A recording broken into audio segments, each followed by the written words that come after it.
그 지난 일주일 동안 학교에서 뭐 그렇게 그 심한 진도 변화가 뭐 있었다고는 얘기를 못 들었어요. 그냥 아마 그 저 누구야 그 선생님 누구야 그거 명호 쌤께서 그거 뭐냐면은 그 유기화학 일부 진도 하셨다고 하는데 그 뭐 그게 명호 쌤의 마지막 수업이었다며요.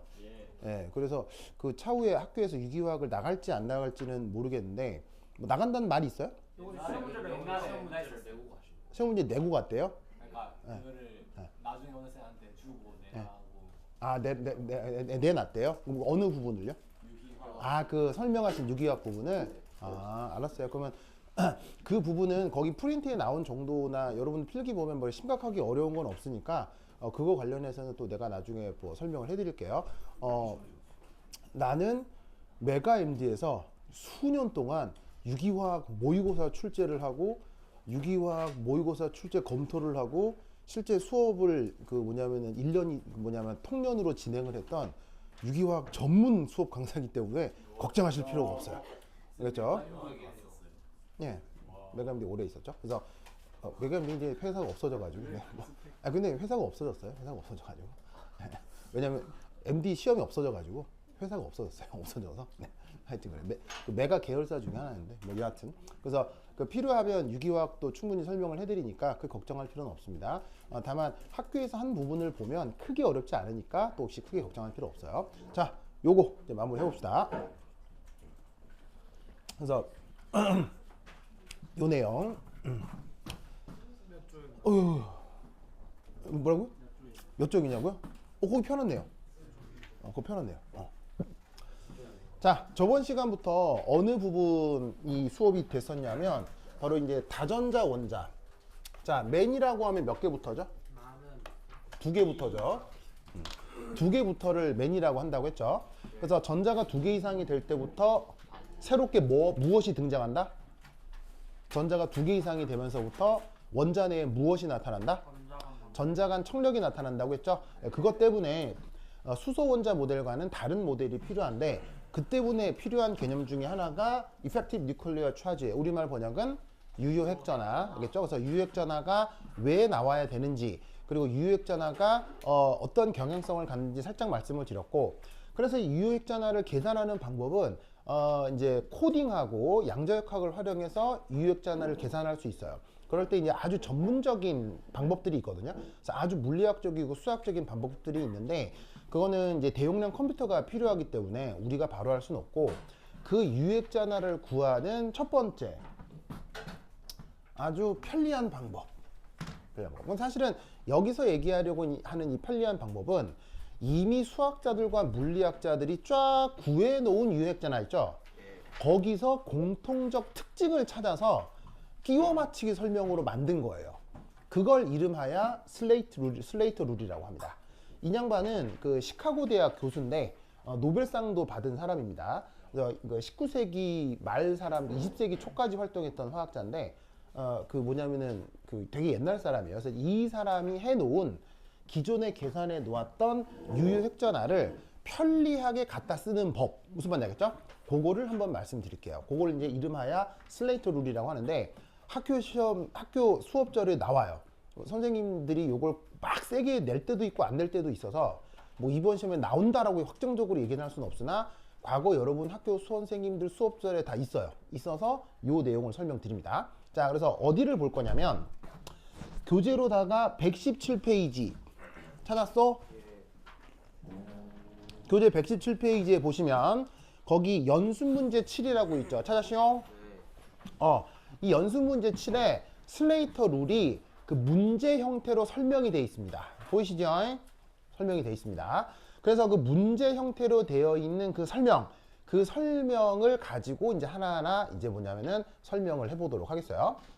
자, 근데 아무래도 여러분 텍스트가 많은 거는 그 읽고 싶어요? 읽고 싶지 않아요? 보통 텍스트가 많은 건.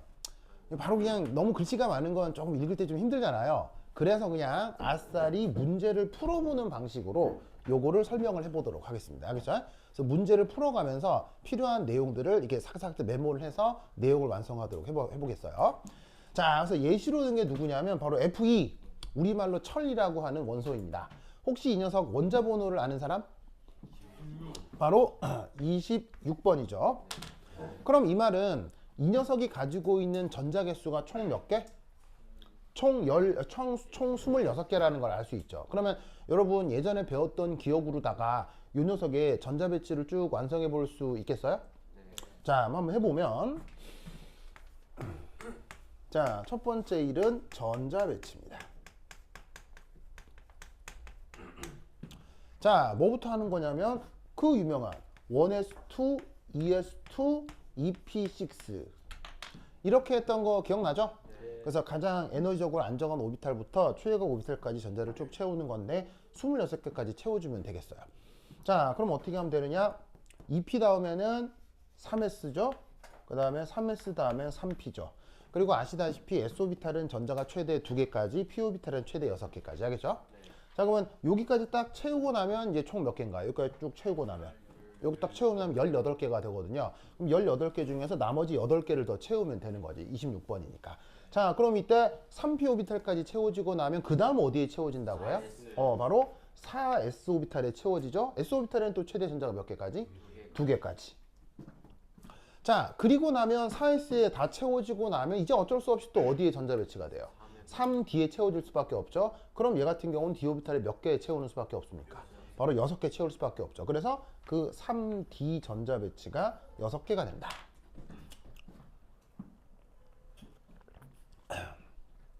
이때 중달책 같은 경우는 3D하고 4S2의 순서를 바꾸어 표기하기도 하거든요. 줌달이나 옥스토비책 같은 경우는. 그런데 노벨상을 받은 슬레이터는 자기의 논문에 이렇게 표기하고 있습니다. 알겠죠? 무슨 말이겠죠? 노벨상 수상을 한 시카고 대학 그랑 프로페서입니다. 아시겠죠? 이 사람의 표현으로는 이렇게 씁니다. 그래서 4S 오비탈에 먼저 전자 배치가 되는 건 맞지만 어떤 이유 때문에 3D, 4S 이렇게 표기하는 게 더 좋은 표현입니다. 그래서 이게 어떤 의미인지는 뒤에서 다시 한번 설명하도록 하고요. 그래서 알려진 대로 이렇게 다전자 원자에 전자 배치를 해 두었고요. 그런 다음 뭐 하느냐? 슬레이터는 여기서 묘한 행위를 합니다. 그룹핑. 그래서 전자 배치를 딱 해놓은 다음에 어떻게 그룹핑을 하라는 것이냐? 바로 요래 이렇게 그룹핑을 합니다. 자, 그룹핑의 원리는 첫 번째 1, 주 양자수별입니다. 그래서 지금 딱 봐도 아시다시피 주양자수 1인 거 따로, 2인 거 따로, 무슨 말인지 알겠어요? 그리고 3인 거 따로, 그 다음 3D 따로, 그리고 마지막으로 4S.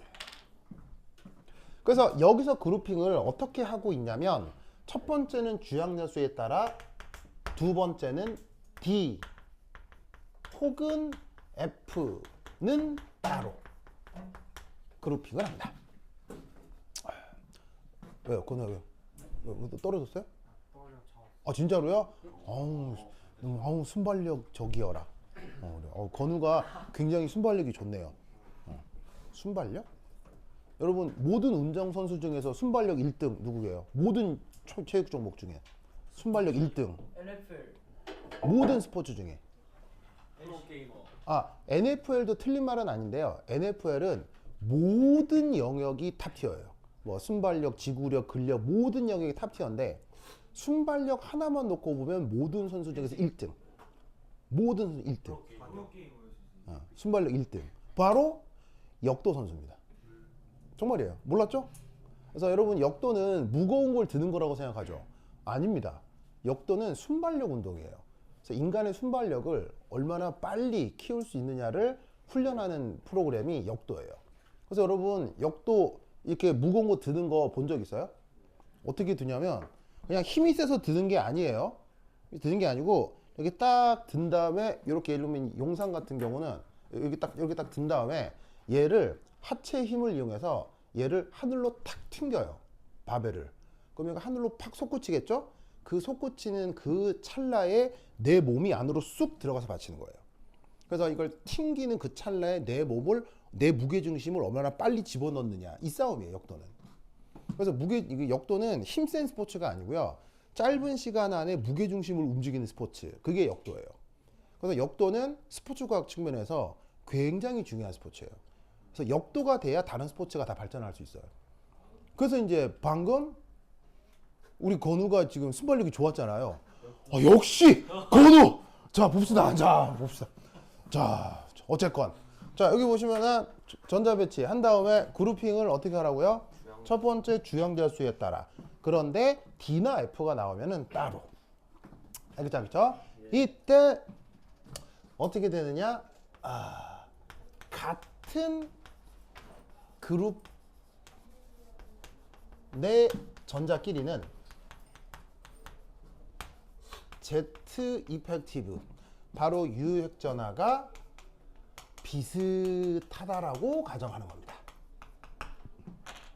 그래서 예를 들어서 그룹으로 채워놓은 3S 전자하고 3P 전자, 여기 지금 이 경우는 총 8개의 전자가 있잖아요. 그 8개 전자 모두 같은 유핵전하를 경험한다 라는 것이 바로 슬레이터 룰이에요. 아시겠죠? 그런데 이 슬레이터 룰은 보시다시피 근사적 방법입니다. 요걸 명심하세요. 그러면 근사적으로 평가를 하는 거라서 실제로는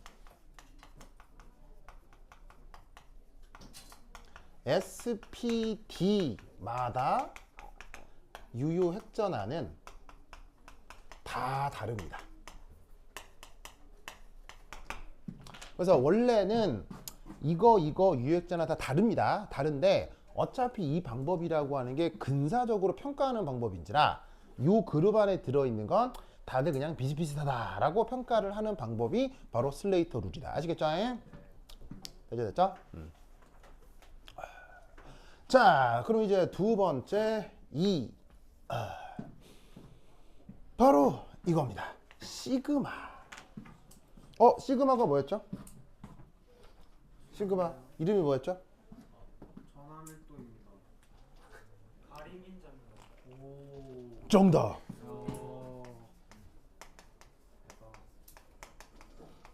쉴딩 팩터라고 했죠? 우리말 번역은 가림인자. 요거를 알아내야 되겠어요.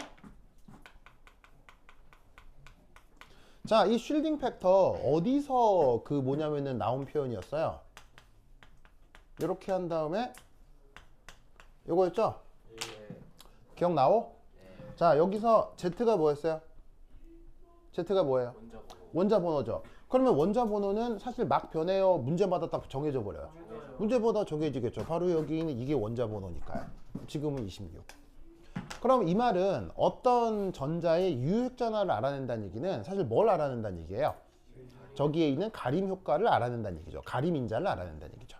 무슨 말 알겠죠? 그래서 지금 이제 뭐 해볼 거냐면 이 그룹별 가림 인자를 그 다음에 그것과 관련된 유효핵전하를 이제 하나하나 알아볼 거예요. 그러면 슬레이터라는 사람은 이걸 근사적으로 어떻게 표현했느냐? 우선 첫 번째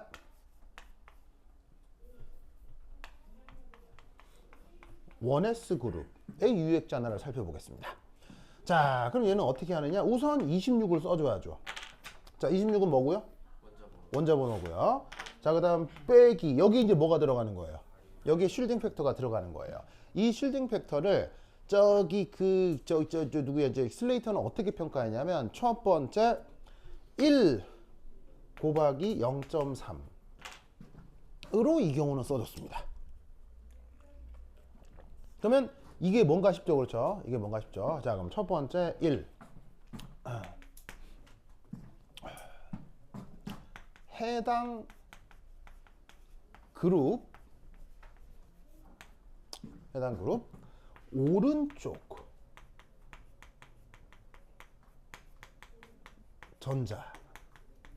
전자들은 모두 가림인자가 0입니다.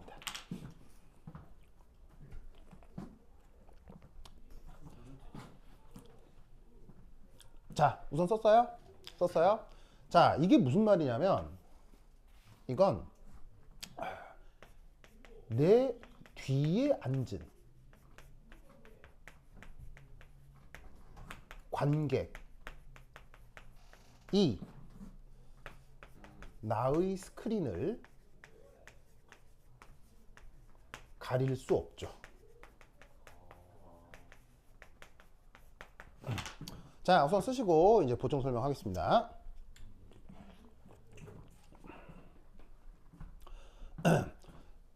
자, 극장에 가서 영화를 볼 때 그 가장 귀찮은 상황이 뭐예요? 뭐 여러 가지 뭐 약간 뭐 불편한 상황이 있을 수 있는데 특히나 극장에 가서 가장 불쾌한 상황은 불쾌하다 뭐 할 수도 있고 아주 불편한 상황은 내 앞에 앉으신 분이 이만한 거야.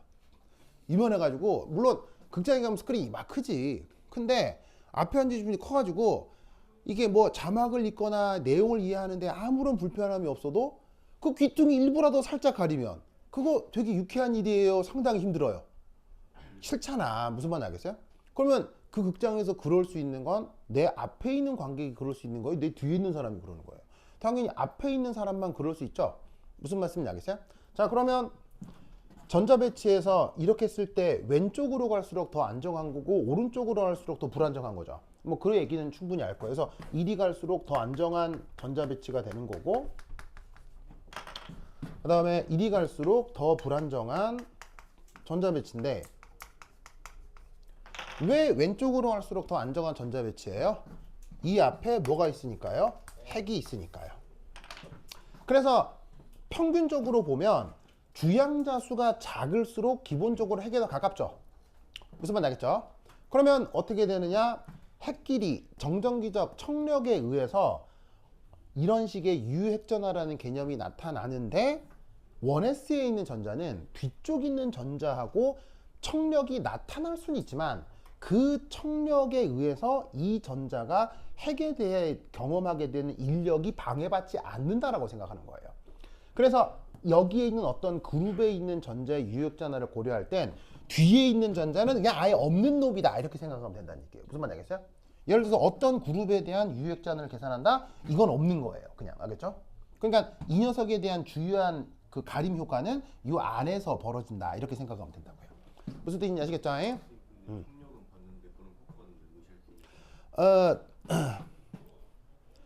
청력이 나타나는 사실은 왜냐고 묻는다면 답하기 어려워요. 엄밀하게 얘기하면 왜냐고 묻느냐면 답하기 어려워요. 왜냐하면 잘 보세요. 이런 식의 설명도 내가 만든 설명이겠어요? 과거 학자들이 만든 설명이겠어요?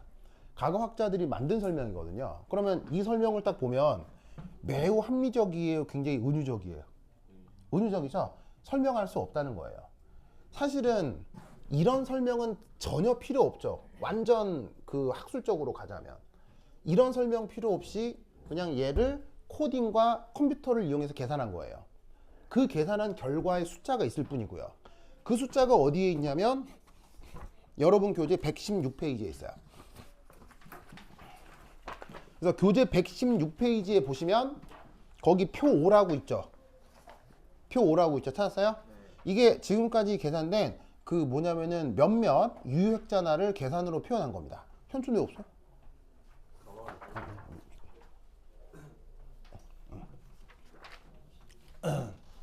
보이시죠? 그래서 이렇게 뭐라고? 그래 알았어. 또 안 가져온 사람? 못 받았다고요? 그래요? 이거 언제 받은 거예요? 예? 옛날에 매우 옛날에. 그래요? 또 없는 사람 다 있어요? 너는 왜 없어요? 응. 이게 받았는데 안 가져온 거예요? 아예 안 받았어요? 아예 안 받은 에? 아니 그러면 그래 안 받았을 수도 있지. 그러면 달라고 얘기를 해야 되지 않나? 예를 들면 이렇게 보면 얘네들은 나는 다른 애들인데 나만 없어. 그러면 정인원 선생님이 나를 싫어해서 안 주는구나 뭐 이렇게 해야 되는 거예요? 그럼 달라고 하면 되지. 저만 없는 건지 응. 판단 중이었어요. 네, 알겠습니다. 네, 그러니까 없으면 달라고 하시면 돼요. 언제나 드려요. 네, 자 보자. 네. 그래서 나와 있는 결과를 표현하는 방법인지라 이거에 대해서 더 설명하라고 하면 사실은 설명하기 쉽지는 않습니다. 다만 이거겠죠. 사실 어떤 전자 입장에서 핵에 얼마나 잘 붙들려 있냐가 바로 뭐가 되겠어요? 잘 붙들려 있냐가 얼마나 그 핵에 잘 그 속해서 안정하냐의 의미가 되겠죠. 그러면 때로는 어떻게 되냐면 전자하고 전자 간의 청력이 이 전자를 불안정하게 만드는 것만은 아닐 수도 있는 거예요. 무슨 말이냐면 때로는 핵하고 전자의 인력이 있는데 핵과의 전자가 있는데 뒤에 전자 간 청력 때문에 얘가 밀려서 핵에 더 가까이 간다면 이 전자는 오히려 청력 때문에 그 원자라는 시스템에 더 강력하게 매여 있을 수도 있겠죠. 무슨 말인지 알겠어요? 그런데 얘가 위치가 이렇게 돼버리면 반대가 되면 ES 오비탈에 있는 전자하고의 청력이 다시 얘를 밀어내는 데 쓰일 거란 말이에요. 그럼 이런 효과들이 내부에 있는 애들은 언제나 상쇄되어 나타날 거기 때문에 어떤 그룹 오른쪽에 있는 것들은 그 청력이 유액전하에 영향을 주지 않는다라고 설명을 하나 그렇게 설명은 어디도 되어 있지 않아요. 왜냐하면 어차피 은유적 설명이니까요. 그래서 이렇게 설명한다라는 걸 그냥 외우시는 수밖에 없습니다. 알겠죠? 그래서 이걸 수학적으로 증명할 수도 있는 건 또 아니라서 그냥 뭐 이렇게 설명해 드리는 수밖에 없어요. 무슨 뜻인지 알겠죠? 알겠죠? 뭐게 되다. 또 뭐. 그러면 그냥 저기 적힌 같은 그룹 내에 있는 전자는 유액전화가 비슷하다. 그것도 그냥 실제로 보면 비슷하다는 거예요. 실제로 보면 여기 나와 있잖아요. 숫자를 보면 그럼 보세요. 숫자. 그럼 보세요. 그거 보면 예를 들면 11번 소디움 볼까요? 11번 소디움? 11번 소디움 찾았어요? 네. 자, 1S는 10.6 나오죠. 네. 근데 2S는 6.5죠. 네. 2P는 6.8이죠. 3S는 2.5죠. 숫자 찾았어요? 비슷하잖아요. 비슷하잖아. 그러니까 실제 비슷하니까 그냥 근사적으로 퉁칠 때는 이렇게 그냥 하자 뭐 이런 거죠. 무슨 말인지 알겠죠? 근데 좀 더 정확한 값을 보고 싶다. 이 데이터를 찾으면 된다는 얘기예요. 알겠죠? 자, 그래서 어쨌건 그래서 슬레이터는 첫 번째 어떤 그룹을 언급할 때 오른쪽에 있는 건 무시한다. 알겠죠? 그 다음 두 번째 이 1S 전자 간 가림 인자는 0.3으로 정한 겁니다.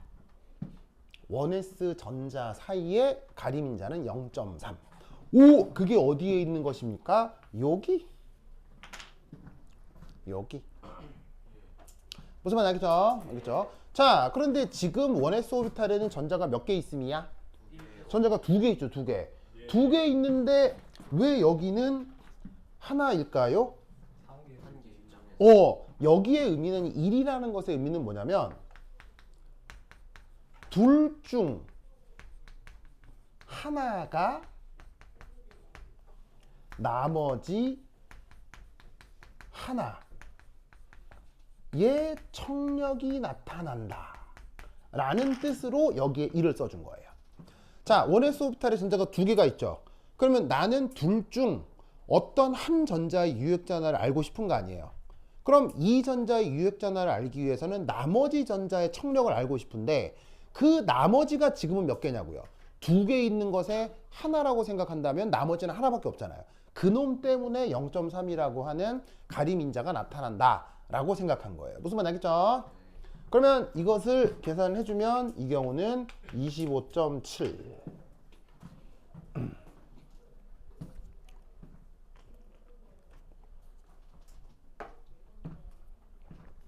되죠? 그 다음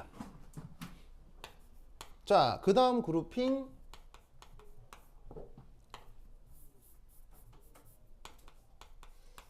ES와 EP입니다. 자, 그럼 얘는 어떻게 되느냐? 역시나 26 이렇게 시작을 하고요. 그 다음 자, 가림 인자를 여기서 쭉 계산을 해줘야 될 텐데 그러면 요 그룹핑이면 이건 어떻게 돼? 이건 없는 거죠. 이제 없는 거고요. 요 안에서만 생각을 해주면 되겠죠. 그죠? 자, 그럼 이제 어떻게 되느냐? 바로 2 곱하기 0.85 맞지? 내 숫자 또 까먹었네. 2 곱하기 0.85 좋았어. 더하기 7 곱하기 0.35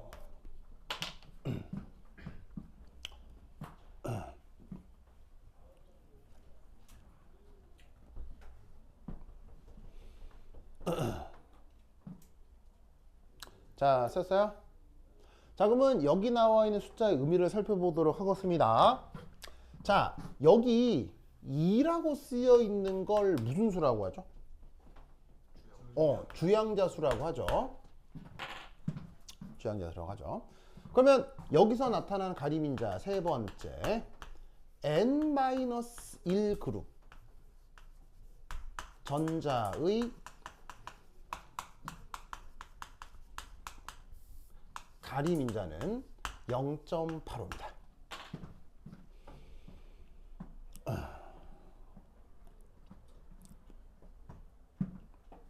자, 뭔 말이냐? ES2P니까 주양자 수가 뭐예요? 지금 2죠. 그럼 여기다 2 넣으면 뭐가 되겠어요? 주양자 수가 1인 그룹이 되겠죠? 지금은 누구 얘기하는 거겠어요? 요거. 여기서 나타나는 전자 각각의 가림인자가 뭐로 나타난다? 0.85로 나타난다. 라는 특징을 이제 슬레이터가 찾은 거예요. 그 많은 숫자로들로부터. 알겠죠?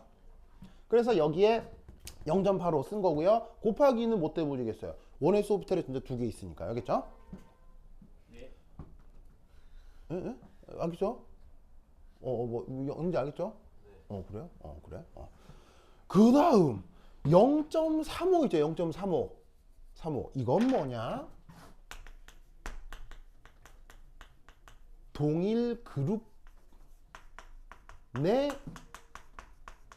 전자의 가림자는 0.35입니다. 자, 지금은 ES2P 전자에 대한 얘기를 하고 있는데 ES2P 전자가 총 8개 있죠. 그럼 같은 그룹 내에 8개의 전자가 있는데 그 전자들의 가림인자가 0.35라는 얘기입니다. 아시겠죠? 그러면 아까도 말씀드렸다시피 전자가 8개가 있는데 내가 바라보는 어떤 하나의 전자가 있을 거 아니에요. 그럼 8개 중에 이 하나의 전자에 누가 청력이 나타나냐고요. 나머지 7개가 청력이 나타날 거 아니에요. 그럼 나머지 7개 동일 그룹에 각각 0.85씩 청력이 나타나면 7 곱하기 0.35라고 나타나면 7 곱하기 0.35라고 하면 가림인자를 계산할 수 있다는 얘기죠. 됐죠? 이게 묘하게도 1s 오비탈 전자만 0.3이고요. 나머지 그룹은 다 0.35예요. 알겠죠? 그러니까 이것도 같은 동일 그룹 내 가림인자인데 1s에서만 0.3으로 표현해 줍니다. 알겠죠? 자, 그러면 얘 어쨌건 계산을 해주면 값이 얼마냐? 21.85. 그 다음 자, 요거 끝났고요. 그 다음 요거 해주면 되겠죠. 자, 26 빼기 1 곱하기 2, 그 다음에 8 곱하기 0.85, 그 다음 7 곱하기 0.35 되겠습니다.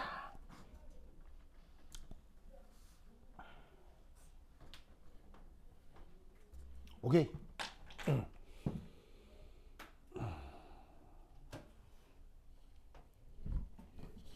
자, 썼어요?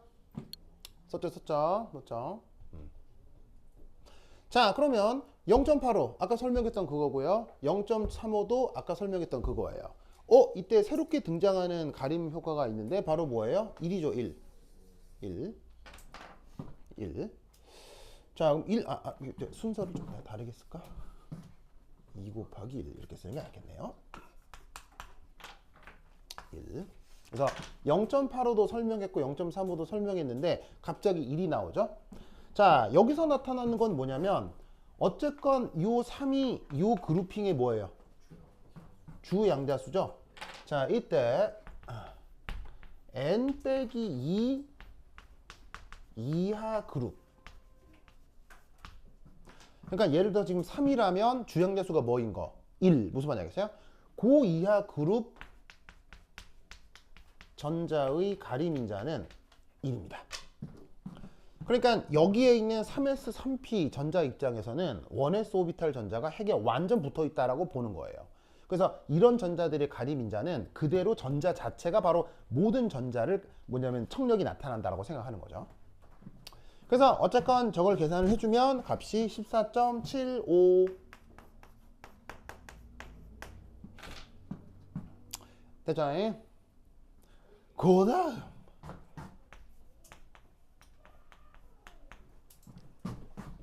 3D.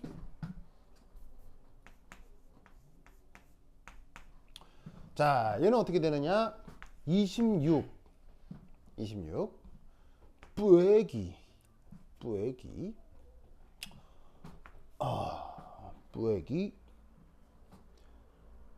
18 곱하기 1 더하기 5 곱하기 0.35.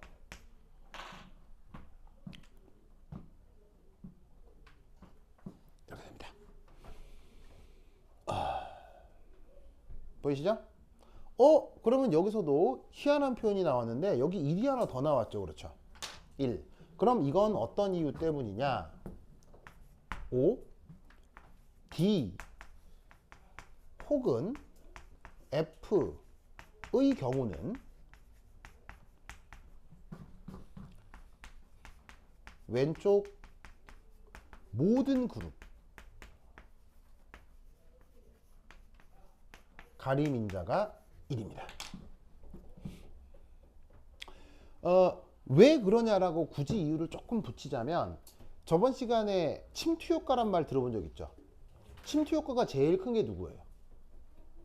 침투 효과가 제일 큰 게 S 오비탈이었죠? SS. 만약에 주행 연수가 같다면 순차적으로 P, D로 갈수록 가림 효과가 줄어들잖아요.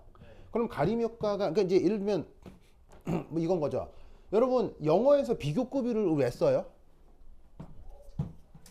혹은 영어뿐 아니라 우리가 왜 표현에 비교 표현을 왜 써요? 비교 표현이라고 하는 건 긍정과 부정의 완곡한 표현이에요. 무슨 말인지 알겠어요? 예를 들면 뭐 영희보다 뭐 순이가 더 예뻐. 이 말이 무슨 말이에요? 영희보다 순이가 더 예뻐. 이게 무슨 의미로 하는 말이에요? 영희가 못생겼다는 얘기예요. 영희 대놓고 뭐 이렇게 할 수는 없으니까 순이가 더 예뻐 이렇게 얘기하는 거. 내 무슨 말인지 알겠어요? 예를 들면 여러분 뭐 오늘 뭐 저녁에 치킨 먹을래요? 피자 먹을래요? 라고 하면 난 치킨이 더 좋아. 이게 무슨 말이에요? 피자 안 먹는다는 얘기 알겠어요? 지금 피자 먹기 싫다는 뜻이에요. 저 비교급을 왜 쓰는 거냐? 완곡하게 부정을 표현하는 거예요. 부정이나 긍정. 그래서 여러분 영어로 되어 있는 글을 봤을 때 more than 이런 표현을 보면 그걸 보고 yes or no라고 논리 구조를 판단하면 아주 편리해요. 그러면 이 말이 무슨 말이냐? S 오비탈은 침투 효과가 크죠. D 오비탈은 침투 효과가 작죠. 그럼 이걸 논리적으로 어떻게 파악하면 되냐면 S 오비탈은 침투 효과가 있고 D 오비탈은 침투 효과가 없다. 이렇게 논리를 잡으면 논리가 아주 편해져요. 그래서 왜 인간은 비교급이라는 표현을 쓰느냐? 긍정과 부정을 완곡하게 표현하기 위해서예요. 무슨 말인지 알겠어요? 그래서 논리 구조적으로 그렇게 잡으면 됩니다. 그러면 이 말은 무슨 말이냐? D나 F는 침투 효과가 거의 없는 거죠. 거의 없기 때문에 D나 F 전자는 핵에서 꽤 멀리 떨어져 있고 나머지 SP가 D, F 오비탈 앞에 꽉 모여 있다는 얘기인 거예요. 그래서 D나 F를 생각할 때는 내부 전자들의 가림 효과가 아주 크게 나타난다. 무슨 뜻인지 알겠죠? 그래서 여기 있는 1이 다 1이 되는 거예요. 알겠죠?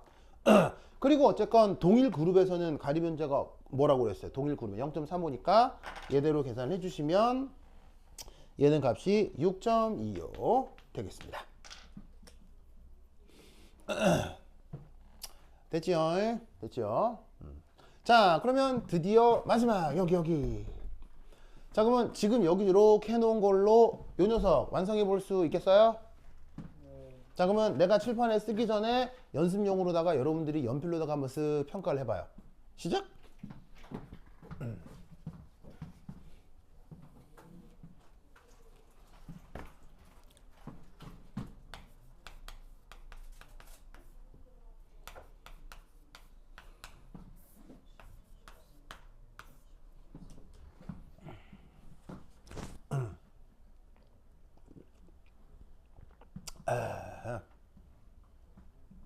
자, 됐습니까? 그래요? 현춘. 왜 연필도 안 잡고 있는 거예요? 저요? 아니, 당신은 민결이고요. 현춘이, 현춘. 현춘. 왜 연필도 안 잡고 있는 거예요? 진짜 지우스 편차. 1년.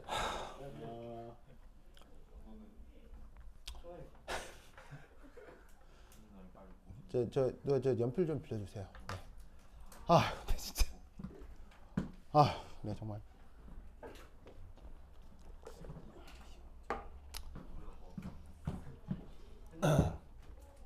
자, 갑니다. 자, 썼어요? 쓰고 있어요? 예. 자, 갑니다. 자, 어떻게 하느냐? 우선 4S2 이 그룹에 대한 거죠. 그럼 우선 주양자 수가 지금 뭐예요? 4니까 중에 4니까 주양자 수가 2거나 주양자 수가 1이면 가림인자 얼마? 요거에 대해서 두 단계 떨어지면 가림인자가 1이라고 했죠. 그럼 여기 전자가 총 몇 개 있냐면 하나, 둘, 셋, 넷, 10개 있죠. 그럼 10개 전자는 모두 다 가림인자가 1이겠네요. 그 다음 이 녀석에 대해서 바로 n-1 주양자 수가 4니까 주양자 수가 3인 것들의 가림인자는 얼마라고 그랬어요? 0.85라고 했죠? 그러면 그런 전자가 지금 총 8개, 14개. 자, 그리고 동일 그룹 내 가림인자는 0.35라고 했죠? 그래서 얘를 계산해 주시면 값이 3.75입니다. 그래서 이렇게 평가하는 방법을 슬레이터 룰이라고 해요. 슬레이터 룰을 시험 문제에 낼 경우 아주 곤란스럽게도 0.3이라는 거나 0.85, 0.351 이런 것들이 가림인자잖아요. 요런 가림인자들을 안 주고 외워서 문제를 풀라고 하는 경우가 있습니다. 많은 교수들이 그렇게 시험 문제를 냅니다. 그래서 슬레이터 룰을 시험 문제 낼 때는 이런 숫자들을 암기하도록 요구합니다. 물론 이렇게 문제 형태로 주기도 합니다. 그래서 이 슬레이터 룰은 자 지금 설명드리니 뭐 되게 어려워요. 충분히 할만해요. 충분히 할만하죠. 그런데 1호부터 일주일만 지나면 어떻겠어요? 일주일만 지나면 다 까먹겠죠? 그래서 일주일 지나서 까먹는 건 당연하니까 까먹는다 하더라도 뭘 기억해라? 슬레이터 룰과 관련된 연습 문제가 여기 있다라는 걸 기억해야겠어요? 그래서 학교에서 만약에 슬레이터 룰을 언급을 하면 이걸 보고 리마인드를 하면 된다는 얘기예요. 알겠어요? 그때 이걸 리마인드 할 때 여기에 나와 있는 슬레이터 룰의 텍스트를 읽는 것보다는 지금 여기에 있는 철 26번 있죠. 요 녀석의 그룹별 유효핵전화와 가림인자를 계산하는 요 표현 요것만 봐도 이 내용이 떠오를 거예요. 요것만 봐도 이게 뭐였다가 떠오를 거예요. 무슨 말인지 알겠어요?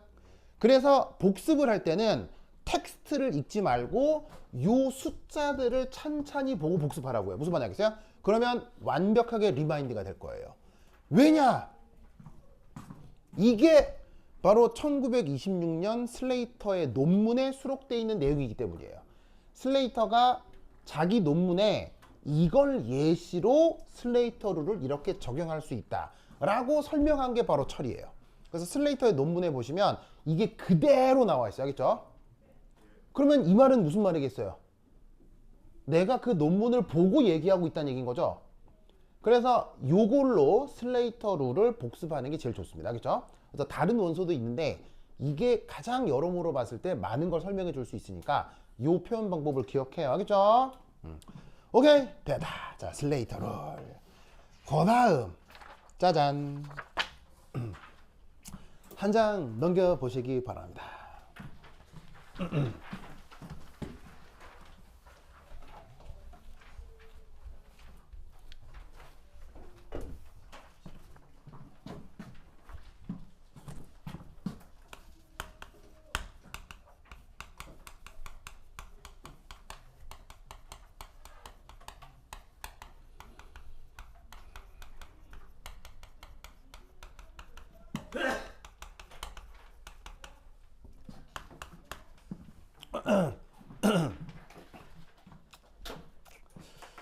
자, 여러분 혹시 이런 말 했던 거 기억나요?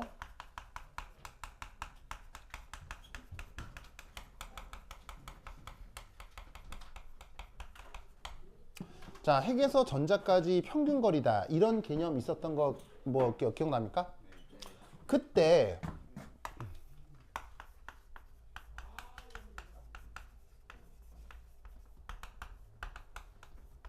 여기서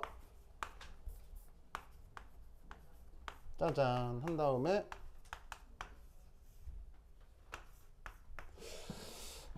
이거 아무리 외워지지가 않네 얘는. 1 더하기 2분이구나.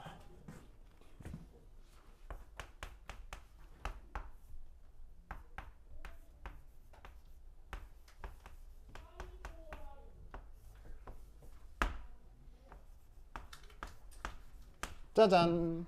이런 표현 봤었던 거 기억나죠? 맞습니까? 그래서 이때 여기에 A0가 뭐고요?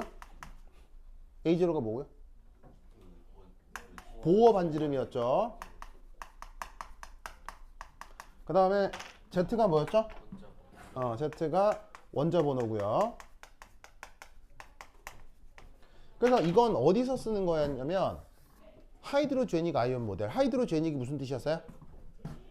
하이드로제닉이 무슨 말이에요? 이게 무슨 말이에요? 뭐라고? 바로 전자가 한 개만 있는 상황을 하이드로제닉이라고 했죠. 그래서 원자 안에 전자가 하나뿐일 때는 얘를 이렇게 표현할 수 있다고요. 알겠죠? 그런데 지금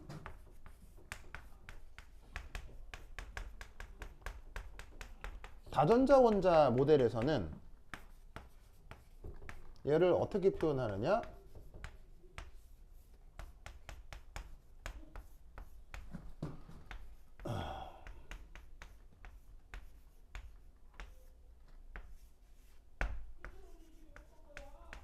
짜잔.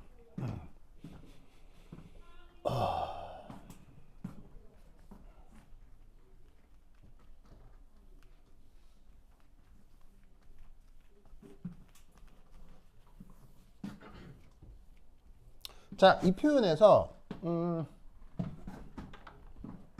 위아래 보면 표현이 비슷해 보이죠. 그런데 이때 얘를 어떻게 살짝 바꾸어 줄 수 있냐면 이게 원자 번호였잖아요. 요거를 뭐로 바꾼다? 유핵전화로 바꾸는 거예요. 유핵전화로 바꾸면 그 다전자 원자의 전자의 그 핵에서 전자까지 거리를 이런 식으로 근사적으로 표현할 수 있어요. 무슨 말 알겠죠? 그렇죠? 그래서 요거는 자 근사적 표현이에요, 정확한 표현이에요. 전자가 하나뿐인 경우는 정확한 표현이에요. 아시겠어요? 그러니까 등호잖아. 정확한 표현이에요. 전자가 하나일 때는 연역적으로 완벽한 표현을 구해낼 수 있어요. 그런데 다전자 원자는 정확한 표현을 구해낼 수가 없고 그때 원자 번호 대신에 유효전화를 쓰면 그 근사적 값을 표현할 수 있는 거예요. 무슨 말인지 알겠죠? 그래서 이걸로 뭐를 평가하죠? 이걸로 뭐를 평가해요? 이걸로. 이게 바로 뭐예요? 이게 바로 원자의 원자 반지름이 되는 거예요. 왜 원자 반경이란 말이 있죠? 그 원자 반경이라는 표현이 이 식으로 근사적으로 표현될 수 있는 거예요. 무슨 뜻인지 아시겠죠? 알겠죠? 그래서 왜 주기율표 상에서 이렇게 오른쪽으로 가면 원자 번호 커질수록 쭝쭝쭝 커지고 아래쪽으로 갈수록 쭝쭝쭝 이렇게 커지잖아요. 그 커지는 걸 평가하는 수식이 오라고요. 알겠어요? 물론 정확한 값이에요, 근사적 값이에요. 근사적 값. 무슨 말인지 알겠죠? 자, 그 다음 원자들에서 나타나는 중요한 물리적 성격.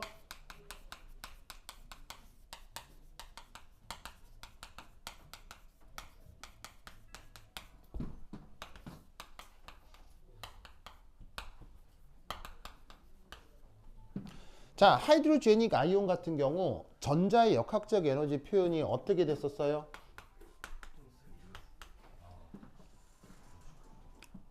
왜? 그래요. 그래. 은빈아 누구예요? 그래요? 아휴, 그래요. 그래요. 알겠습니다. 네. 수업 방해하네. 그래요. 그래.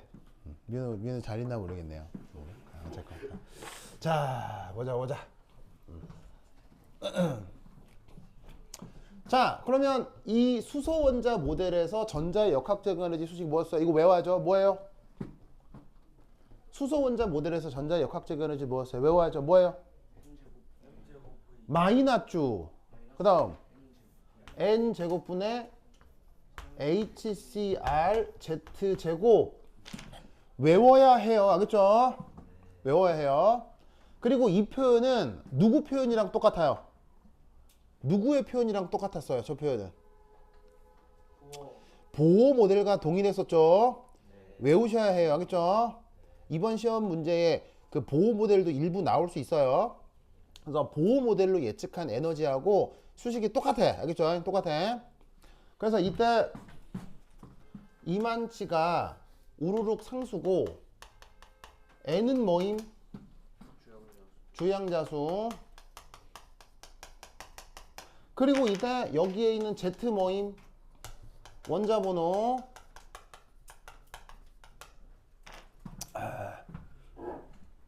기억납니까? 그래서 이때 여기서 어떤 말을 썼었냐면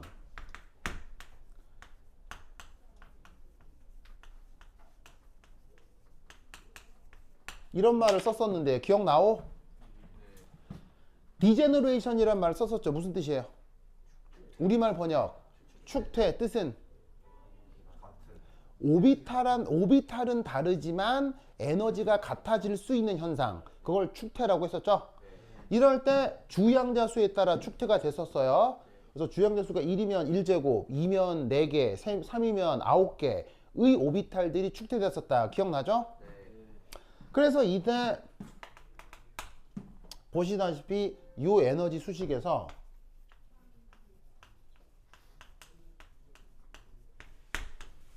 가군동량 양자수가 영향을 줘요, 안 줘요? 가군동량 양자수가 영향을 안 주잖아요. 여기서 N은 무슨 양자수예요? 주양자수니까 주양자수로만 에너지가 결정됐었다. 어디서? 하이드로제닉 아이온에서. 알겠죠? 그런데 지금은 이 다전자 원자에서 요 에너지 수식은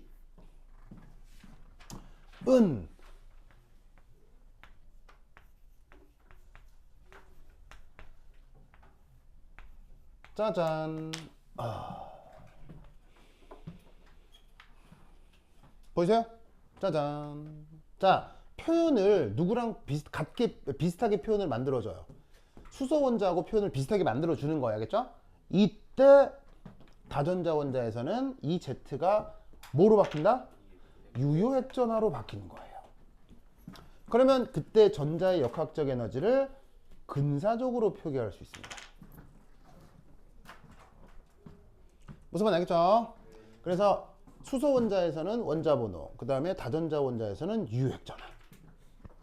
그러면 여러분, 이 유효핵전화는 아까 슬레이터 룰을 봐서 알겠지만 누구와 누구로 결정이 됩니까?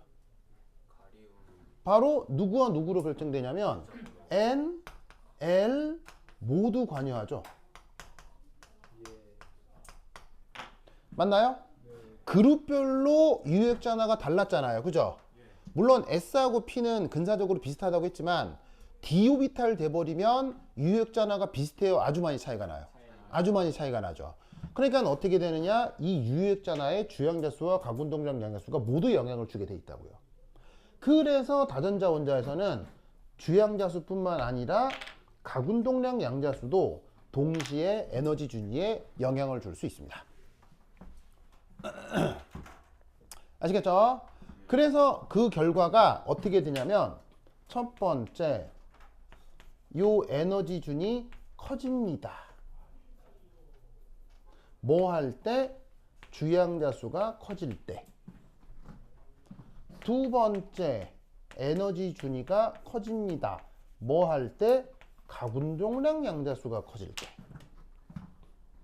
그래서 측정된 전자의 역학적 에너지를 조사를 하면 이런 성격들을 가져요.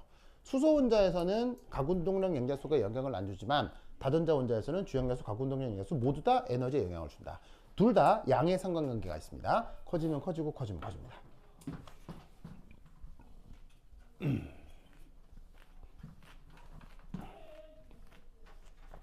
그래서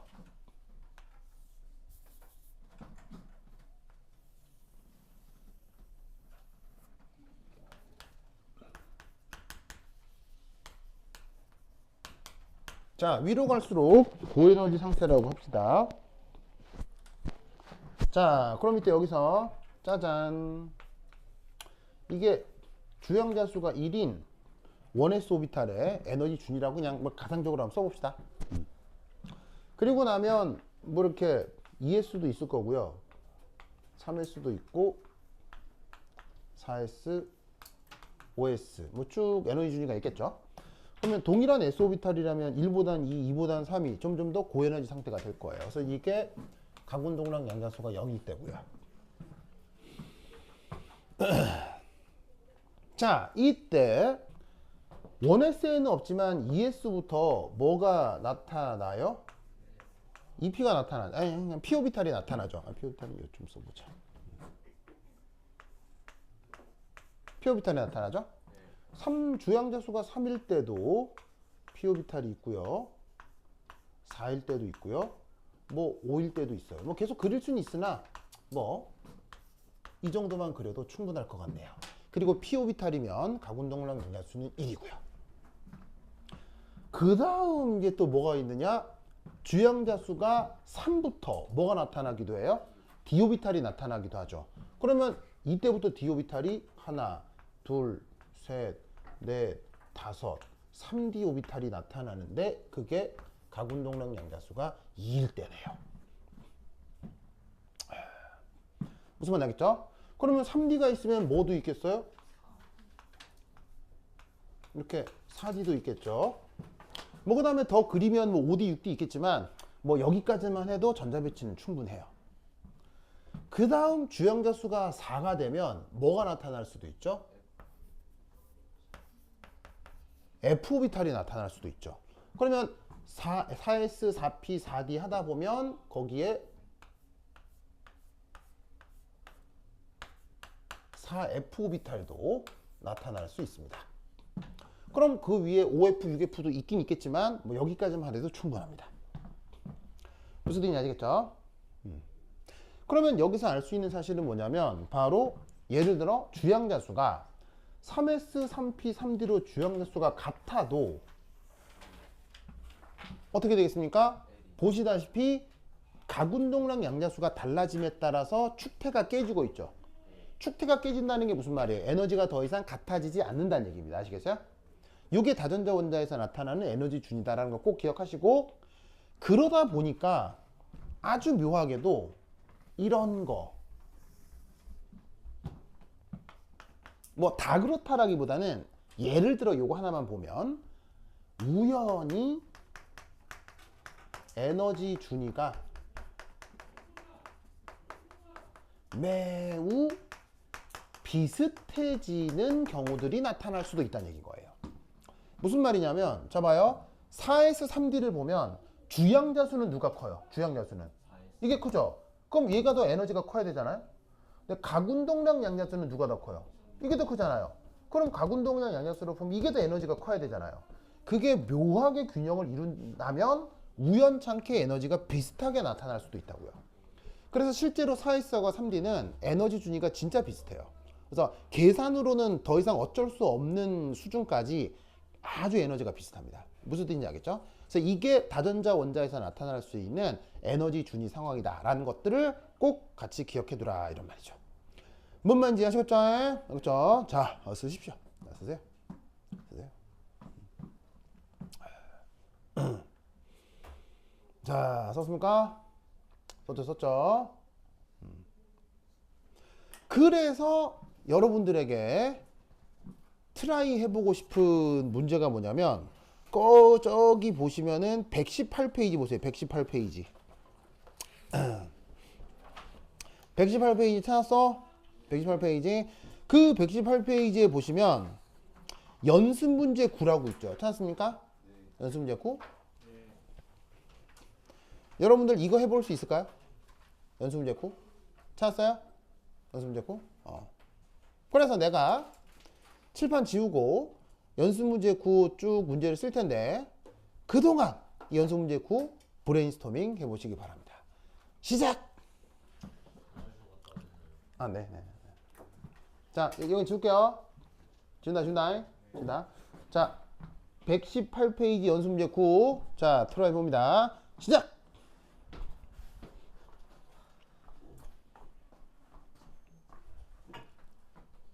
누구야 이거? 예은스.